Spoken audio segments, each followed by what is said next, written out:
Even in the middle of a recession, it's not difficult to see that the United Kingdom is still wealthy. The nation remains among the top 10 largest economies in the world, and per capita it's in the top 25. Brand UK is fashionable again, thanks to the multi-billion-pound Olympics, and there's no shortage of tourists, shoppers or investors. But even here in London, considered Europe's financial capital, levels of poverty and the number of children growing up in impoverished households is incredibly high.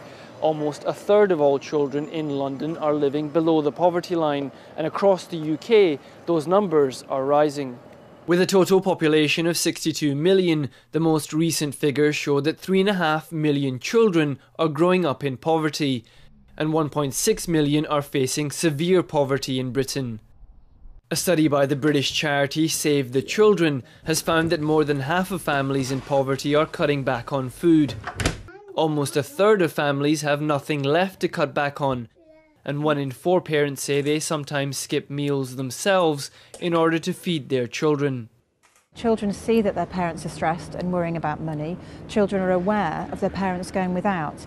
Nearly half the children from the poorest families in our survey said that they saw their parents going without things like food or clothes for themselves just to make ends meet. The charity, which normally works to help the impoverished overseas, has for the first time in its 93-year history launched an appeal for children in the UK. It's very cold and we have to wear our coats all day to keep warm. While the situation may seem less serious relative to the plight of families in some developing countries, the charity argues that in a nation with so much wealth, it simply shouldn't happen here.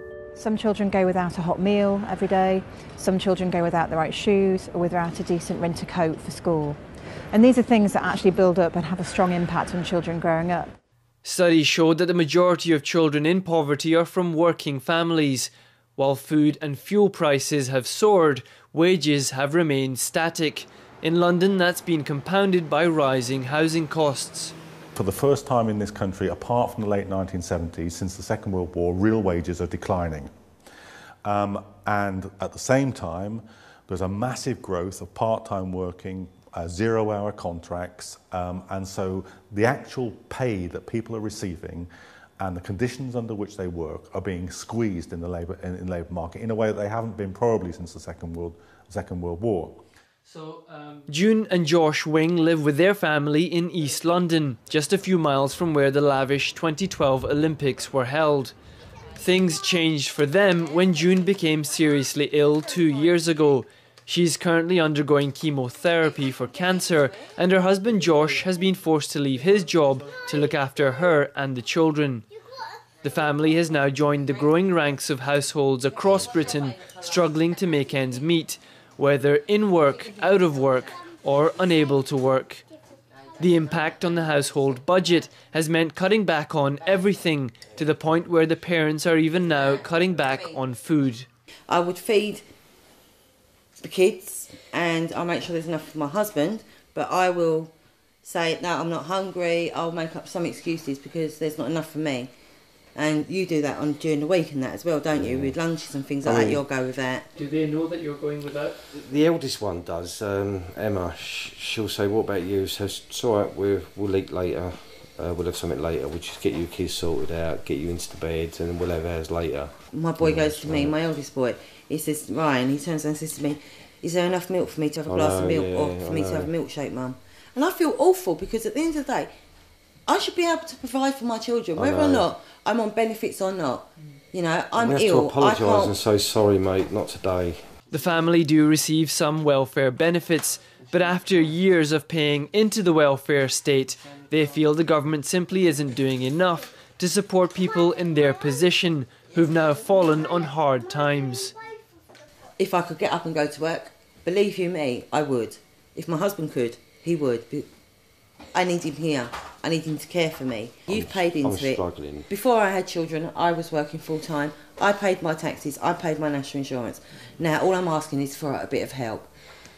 But I'm not getting the help because at the end of the day, I'm being punished for being a mum and for being at home all the time and for being ill. We are probably a bit better off than some. And I just really feel sorry for people who are like similar to us or worse. There's kids out there who don't even get a meal a day. The economic crisis that was caused by the bankers is being paid for by cuts in welfare provision. So just at the point when very, very unprecedentedly large numbers of working people are being caught in the poverty trap, the ladder out, or the safety net as it's been called, is being removed. The elementary provision, disability benefit, for instance, is under attack. The benefit system when you're unemployed is being constantly squeezed. They're now talking about fining people if they don't do what the Social Security are telling them in terms of finding a job. So far from helping them out of poverty, they're pushing them further down. If my money gets cut even more, I don't know what I'm going to do, because it's either feed your kids or your kids go without clothing, right? Or clothe your kids and they go without food. Which one are you going to do?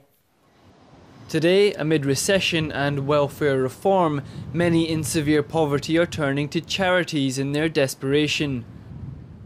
In a quiet corner of the town of Salisbury, 2 hours' drive from London, staff at the Trussell Trust package up emergency supplies of food. The trust started out helping children in Bulgaria in Eastern Europe, but today it's found itself dedicating much of its time and resources to helping the impoverished on its own doorstep.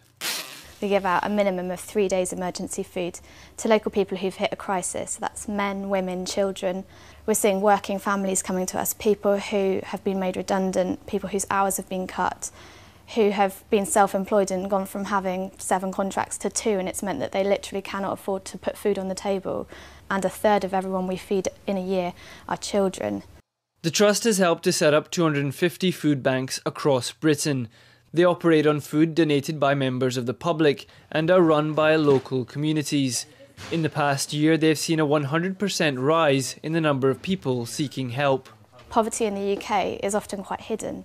And so, we have people coming to us and they're really embarrassed because it's taken so much courage for them to even walk through the doors of a food bank, because they don't necessarily want to have to admit that they've got to a point where they can't feed their children that night. I spoke to a lady the other day who was breaking down in tears because she said that she'd been skipping meals. She hadn't eaten for 5 days, but that was the first day that she actually had no food to feed her children, and that's why she'd come to the food bank. But it had taken that much for her to actually come to the food bank. In 2010-11 we fed 61,500 people. This year it's jumped to 128,697, which is massive. We've launched 100 food banks in the last year. We launched 100 food banks the year before that. But donations of food have also risen to meet that demand. It's that sort of mentality that actually it could be me, and people are really starting to understand that more. So we've seen huge levels of generosity throughout recession and the economic crisis, but it has been tight. So, food is going out as fast as it's coming in at lots of food banks. Without doubt, the food banks are a lifeline to many, particularly at a time when cuts to welfare support, public services and a weak labour market are all heavily impacting low-income families. The government's austerity measures and financial policies, which it says it must implement in order to reduce the UK's massive budget deficit, have served to increase the financial disparity between the rich and the poor in Britain.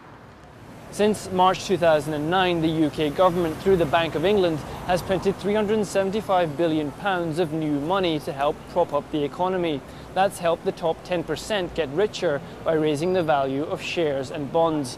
But for the 50% of UK households who have no financial assets and who arguably need that help the most, there's been no financial gain. And that's according to the Bank of England's own report. If you get on the Jubilee line at Westminster, where the Houses of Parliament are, for every stop that you travel east, life expectancy in the capital falls by a single year. So by the time you're out in East London, you've got nearly a decade's difference in life expectancy. Now that shouldn't be happening. That was something that was supposed to be ended when Victorian London came to the end of its days. It shouldn't be happening in the 21st century.